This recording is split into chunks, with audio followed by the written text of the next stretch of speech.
இந்த உலகத்தின் நேசத்தை நீங்கள் பெறணும்னா நீங்கள் ஜெயிச்சுக்கிட்டே இருக்கணும். அதனால தான் நிறைய பேருக்கு இந்த ஜெயிச்சுக்கிட்டே இருக்கணுமேன்ற அந்த ஒரு இதே ஸ்ட்ரெஸ்ஸை கொடுத்துருது, மன உளைச்சலை கொடுத்துருது. ஏன்னா உலகம் நேசிக்கணும்னா திரும்ப திரும்ப ஜெயிச்சுக்கிட்டே இருக்கணும்.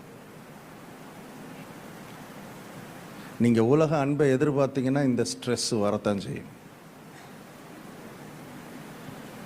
இதை திட்டமாய் நீங்கள் புரிந்து கொள்வது உங்களுக்கு மிகப்பெரிய விடுதலையை கொடுக்கும் உங்கள் மனதில்.